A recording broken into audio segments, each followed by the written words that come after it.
Ladies and gentlemen, welcome to another exciting episode of Banter Boys. Now, we are here to give you the best review and then preview of everything football going around the world, right? Now, I have here with me a fine gentleman. Already know my name. I'm Mickey, by the way.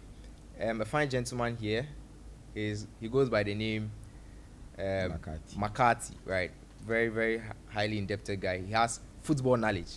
So we are come to discuss the problems going on with Liverpool and its slots, Madrid, Mbape, and all we have going on around the world of football. Now we are just going to dive in straight to the first game that went on within this weekend. That is the Arsenal Fulham game. Now it was a 3-0 game in the favor of Arsenal. Now I would want to go straight to my panel. That is McCarthy, right? Yeah. All right, Charlie McCarthy. Let's look at the Arsenal game. The Arsenal game. Yeah. What do you think Arsenal did right to win this game? I think Arsenal did what Arsenal does, and we were all looking for some surprises or some Fulham thing. You know, those small teams, when they get to meet the big teams, you normally see some upsets. But Arsenal, they were Arsenal. This season, they played their style of ball, and I would say Gyökeres was very, very outstanding in that match. And Saka too has not been Saka this season, but we all out of nowhere. Can we say that Mikel Arteta is now finding the effective way to use Gyökeres? Because in the UCL, he was very good. He was in action, caused a penalty, scored, and then in the Premier League too, he has found a way to link up with the players to get in the passes and then get in the goals. So are we saying that has Arteta actually found a very good way to use Gyökeres? I doubt. Really? So because he's still a flop. We all saw what he did in his Sporting, right? Yeah. So he will get there, but I doubt he will be the coach. The Premier League, next season. You have to take time to adapt, and I believe that for his first season to get over 10 goals, it's your first season in your best team. Yeah. And Arsenal is in the best form. Yeah. So like you for stand out, you for do what Gyökeres they do. But Charlie, see your numbers then my striker numbers have go head to head. So Charlie will be you. They are just Gyökeres. But actually, Ekitike has had a very wonderful season. I wouldn't say wonderful. Sad. It is sad that for his initiation, right? Yeah. That's being his first season when they were a very poor Liverpool team. I think in his first season he has done very well for me. Yeah. Well, you might disagree. It is very good that you disagree and that we are not on the same page. But I think our opinions might vary. Yeah. And right into the Arsenal game, still on the Arsenal game. Now with Bukayo Saka, I think there's a whole lot of hype around Bukayo Saka. When Arsenal fans talk about Bukayo Saka, it's so unnecessary. It gets me irritated. Like, how can you tell me Bukayo Saka is better than Pele? I mean, they are so delusional. No. I want you to tell me something about Saka. Is Saka back? Is he the Saka we Saka know? back as in where? Where was Saka? Oh no, why is Saka back? Thank you very much. No, what be Saka back? They see they talk there. Oh, relax.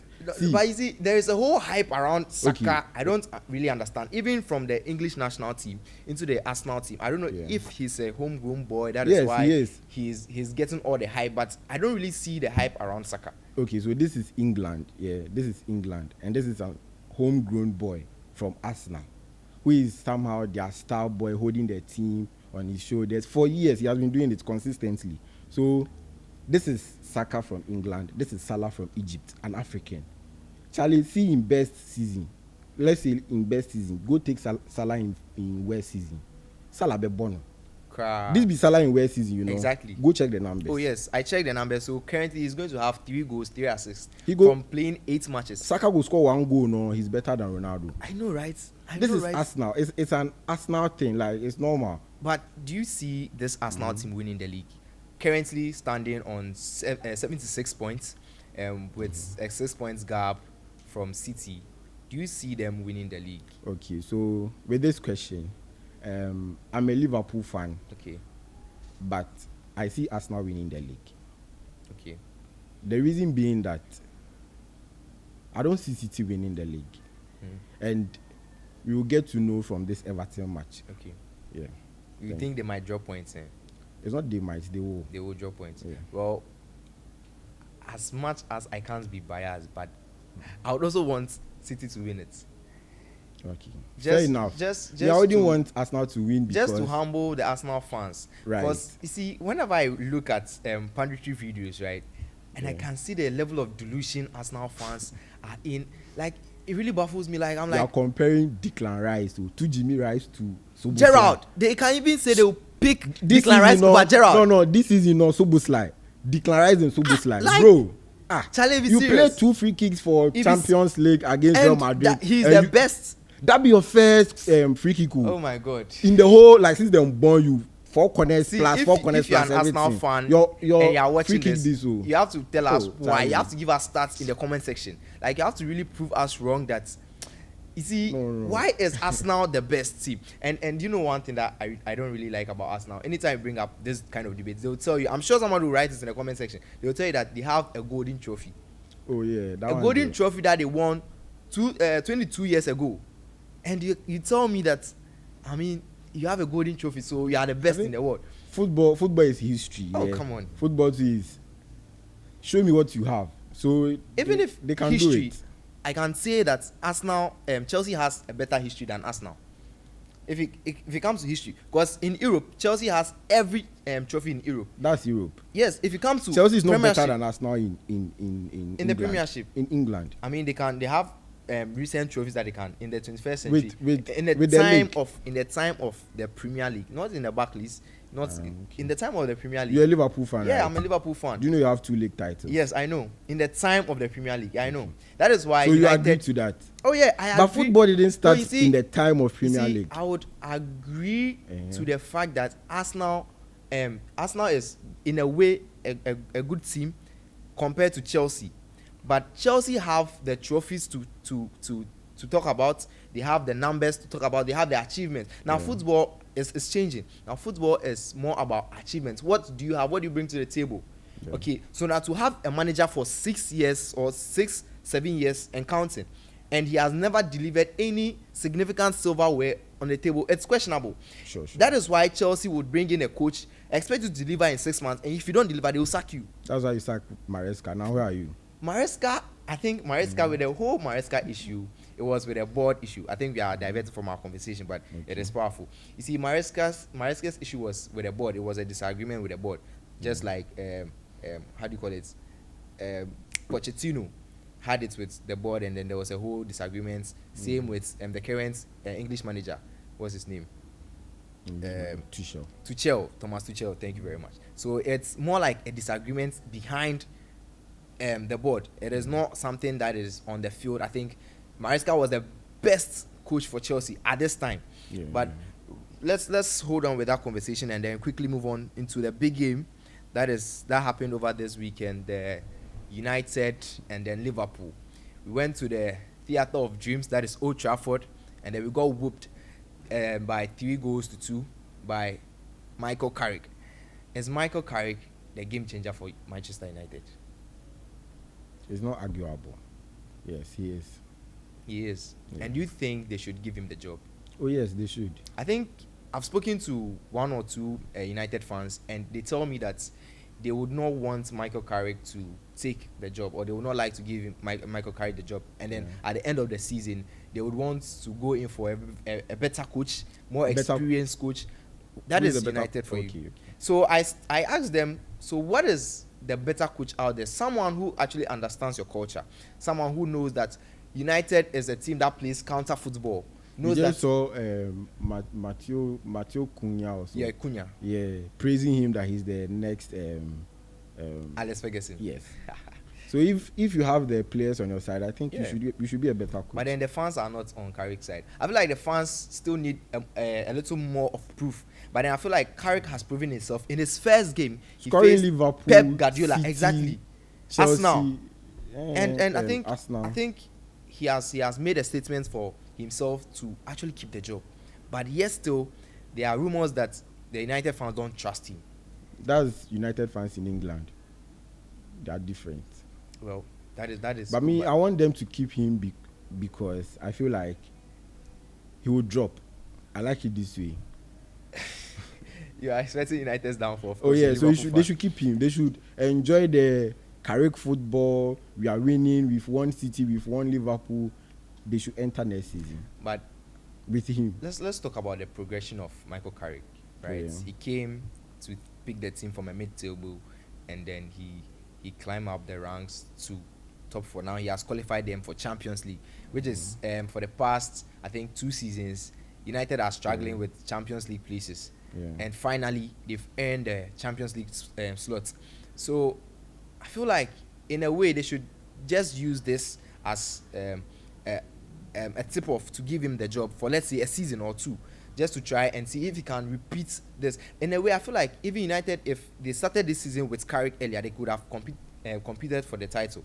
Which, Is that what if they started with him earlier, if with I think if what's the name, this guy, the Sporting CP guy, the one that just left, Amorim. If Amorim is watching United right now, he will be very sad. Do you remember Amorim's first 7 games? Yes, I remember. He won everything.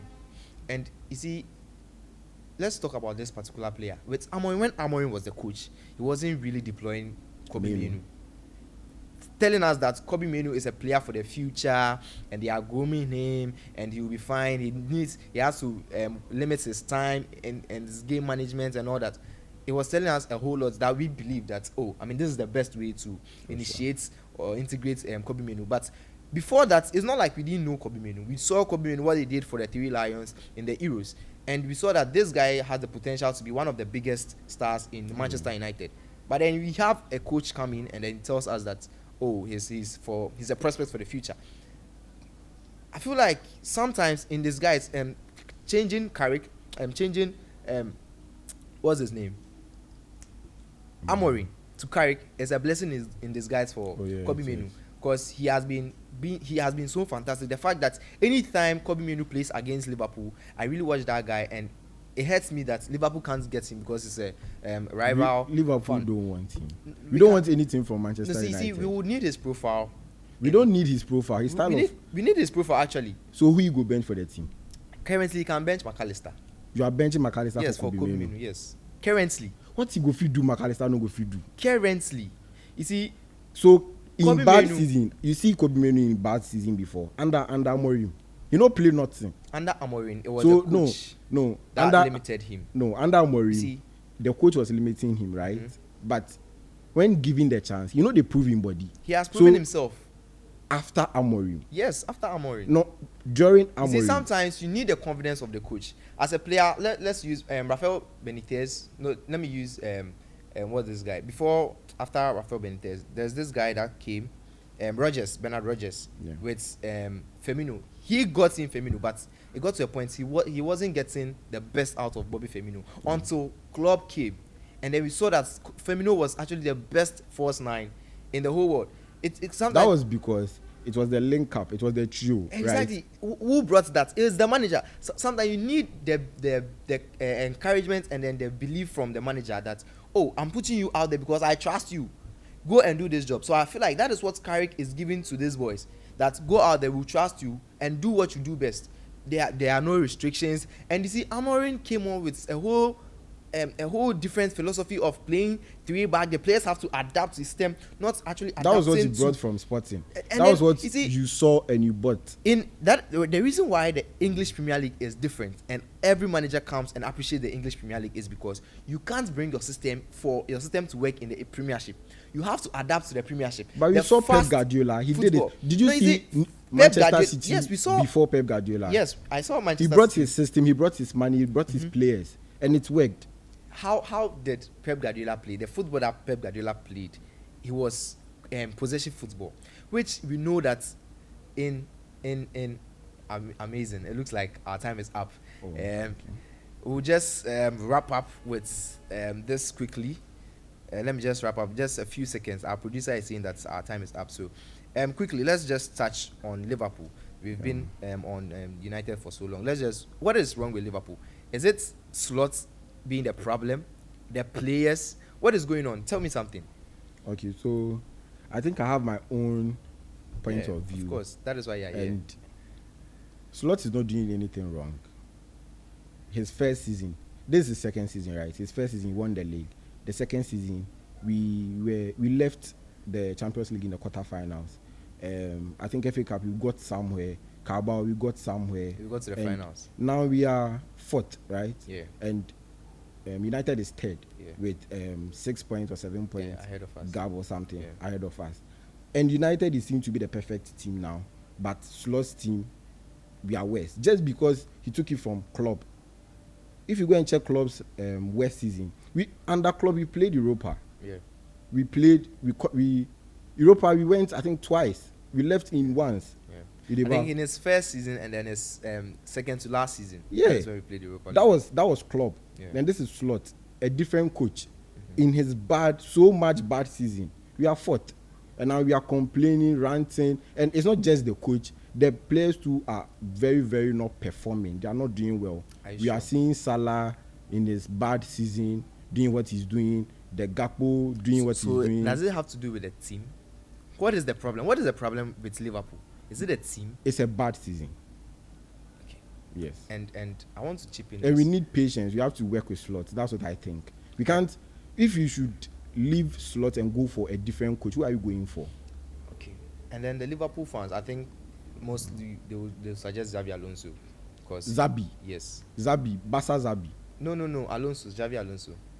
Zavi. Yes, the Madrid coach who was sacked recently. The Madrid coach, our own Xabi Alonso.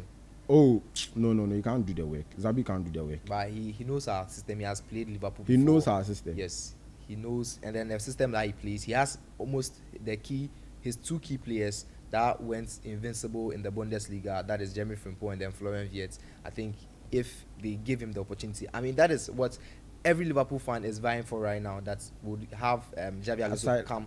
I'm not buying that. Okay. That we should go for Xabi Alonso. Okay. Because we have Vet, we have Frimpong. We have Vet now, we have Frimpong now. What is Vet doing? He's a flop. Like, no, I'm a Liverpool fan. Yeah. Vet is a flop. Sure. It's a fact. Looking at the price, looking at the hype, looking at the football, if you go to you are not if giving. you go to Germany, the way Nagelsmann uses him, that is not the same way Slot uses him.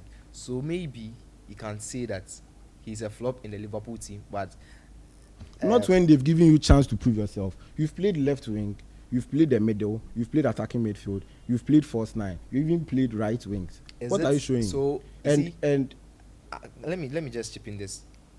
Looking at all the positions you've mentioned that Slot is trying to deploy him, right? Is it that Slot is clueless of how essential Florian Wirtz is and can? You see, you have to play to a player's strength. Yeah.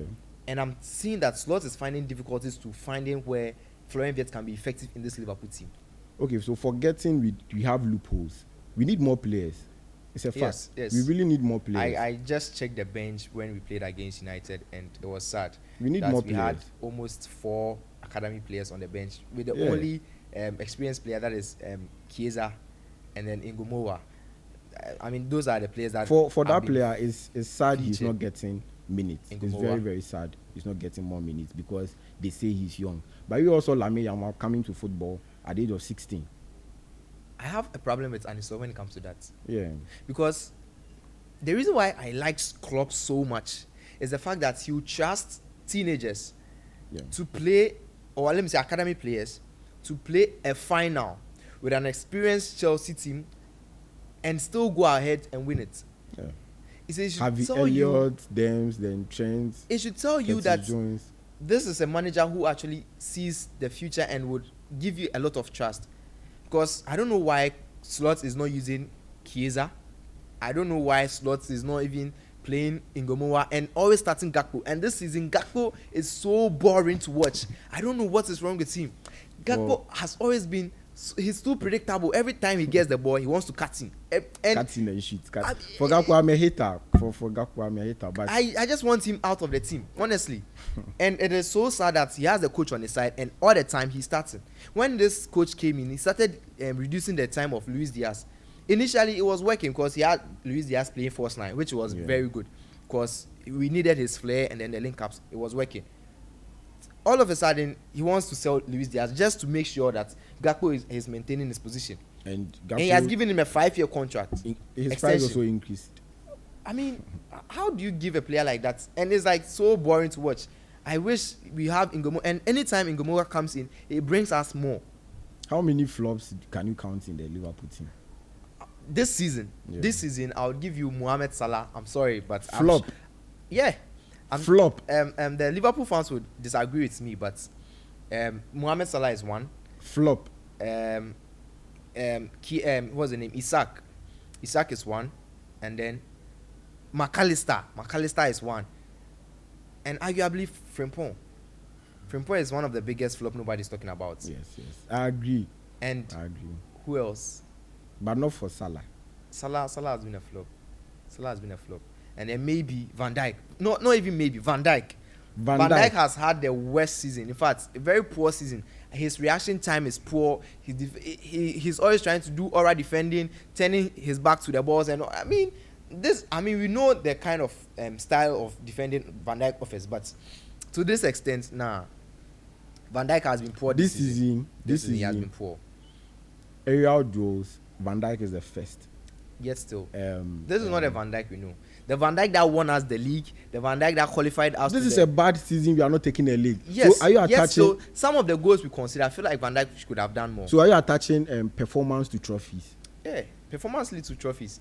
Then Ramos is not a once good defender. We were the best team across Europe. It was because of our performance. That is why it got us the championship. That is why it got us the Champions League. Why did City sign McGay from Crystal because he was one of the best. His performance got him. Crystal Palace, they don't take trophies. Yes. No. They actually took a trophy from you. Have you forgotten? That was they took the FA Cup from City. They took the so that's why Community he's Shield. Good. Because his performance, if you're a good player and your performance is good, and you have a world-class mindset, you can get trophies easily. Why do you think Mbape left PSG to Madrid? Because he feels like he's a world-class player. His performance needs to earn him trophies. So that is why. Where is the trophy? We'll talk about that one in the next preview. That is what I want. We actually want to talk about Mbappe. Okay. I just want let's just wrap up with the United game. I feel like we've spent a lot of time here. Now let's go to the La Liga where we had Real Madrid facing the Espanyol. That we normally see that even though in the La Liga, Barca are way ahead of Madrid, but we saw for the first time in a very long time in the starting lineup we had Mbappe absent, and I could see Vinicius shining. He had a 10 rating in a game. Talk me through it. What is the problem with Real Madrid? Is it Kylian Mbappe? Is it Abelora? Is it that the players are being overshadowed by the presence of Kylian Mbappe? What is going on? Okay, so I'll say it has always been Kylian Mbappe, and even before they signed him and before we heard the rumors, we were all saying, including Barca fans, we were all saying he will lose the dressing room, Mbappe will bring problems, and it is now manifesting.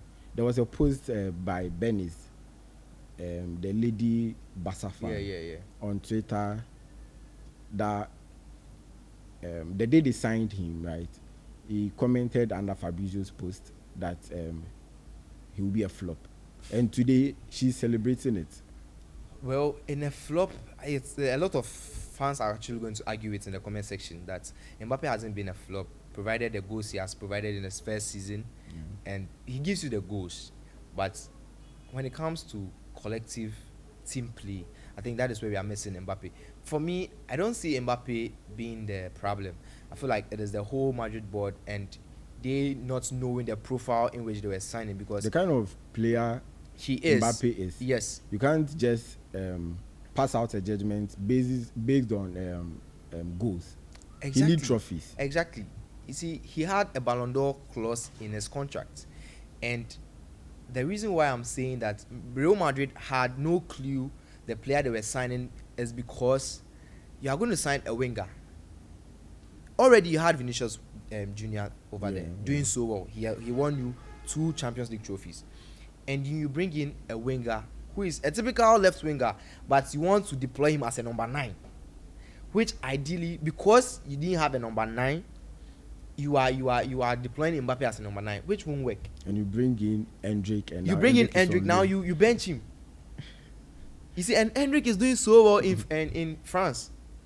He gets me. So my own is that the fact that Real Madrid had no clue of the player they were signing has now brought issues between Vinicius Junior and Kylian Mbappe. Because if you watch the highlights of Kylian Mbappe, all the time they are playing the match, you see him drifting to the left. Yes, to the left side. Because he wants the ball at feet. He's a player that wants the ball at feet. He doesn't want to be the fox in the box that would want to strike and wait for ball. He wants to be included of the play. He wants to take on players. He's very fast. He wants to use his space. And you told me that don't do all of that and be a number 9. No, then that means you're not going to utilize that player. That is why all the time he keeps getting out of the box. He keeps going to the wing. He keeps going to the left side just to play. And then it also disturbs Vinicius Junior, because now Vinicius Junior becomes clueless of the position he's playing. And I feel like they need a manager who can actually manage those two egos, because we know the kind of the attitude of Vinicius Junior, how crybaby he can be, or he can be all over the place sometimes. But they can work something out, you know. What do you think they can work out? If Mbappe is drifting to the left, right, Vini, you can also drift in. But here lies the case that Vini's preferred position is also on the left. Now you are having two left wingers on the field. Your preferred position. Yes, that is his preferred position. Yeah, something for goal. So just adapt. And this is the case where the attitude of Vinicius comes in, that he wouldn't want to adapt. So if so, then we shouldn't blame Mbappe. That is the whole thing. Madrid. That is why I was saying that Madrid shouldn't have gotten Mbappe at all, because they should just have managed Hendrick. And Hendrick's shot power is very good. They've wanted Mbappe for years. Yes, so, but then they had no clue of the player they were getting, honestly, because you see, when you look at Mbappe in 2018, he was a very young boy coming up, right? And then Mbappe wants everything to be about him. He should be the standout player. What if he doesn't want, but he's caught up in it? You see, when he was in PSG, right, even though they had big stars, Neymar and the likes, he still was a standout player, because they wanted to deploy him as the. You see, very good. Now let me show you something. Different profiles. Now you had Neymar. When you should compare two teams. Now you had Neymar, Mbappe, and then Messi, right? Now Neymar is a player who can actually play number 10. So if you are seeing Mbappe play number 9 and succeeding in PSG, it means that Neymar normally leaves the left wing for him. And you see Neymar around, and then Messi also can play number 10. Yeah. Messi also comes around. So you see, Mbappe was the main man. He was being profiled the main man. Now he's going to be involved in the play, because all players around him are very good with their feet. Yeah. So all the time he's going to be fed, and then with the feeding, he's going to get into long range. He has to take on players, and you could see that in PSG. Now the reason why I feel like his time ended at PSG was because of the style of the style of play Enrique wanted to play, with everybody going and defending, pressing. And Mbappe wouldn't get that. Mbappe is not running, even in Madrid. Mbappe is not running. You will not get that for him. For him to track back, you will not get that for him, because it feels like he has built his portfolio not to track back. Just like we had issues with Salah, when Arne Slot had to complain that Salah wasn't tracking back, and then now he had to do his homework and then come back with a whole lot of issue mid-season. But Salah changed. Yes, that is what I'm saying, that he had problems mid-season. He changed and then started tracking back. So I feel like in the Madrid setup, what should they do going forward? Is it that they should sell Mbappe? You can't sell Mbappe. So what should they do? You can't sell Mbappe. It's I'll say player management. So they should get a coach that can manage the ego. No, it can be the same coach, but a coach that can be able to talk to the players and get the chemistry. But you see, Mbappe, I can say that Abelora, even though he's a very good coach, he's not having that. No, we saw to manage Mbappe. We saw the current Brazil coach. Yeah. Ancelotti. We saw Ancelotti doing a lot of player management. He goes for dinner in their homes. Exactly. He did he did most of his coaching outside the field. Exactly. The field, he will just be chewing gum and watch you play. Yes. Because you see, Ancelotti is a very experienced and coach. It's normal, even in our daily lives or our daily work, if you are good with your manager or something. Exactly. Bro, you don't need to be given a reward or some bonuses before you work extraordinary. Exactly. So that's why the player management is what most of the coaches are lacking. And it's Lord, Arteta, Who do you think, if Madrid is going out on the market to get a coach, who do you think would be the best coach to get? Madrid. Yes. Don't forget to like, comment, and then subscribe, and then share for your friends to also have this interesting discussion that we've had here. And I believe that the people's taking bets, you can take some of our analysis and use it in your stake. It will really help you. Stick and stay with us. We'll see you in the next episode.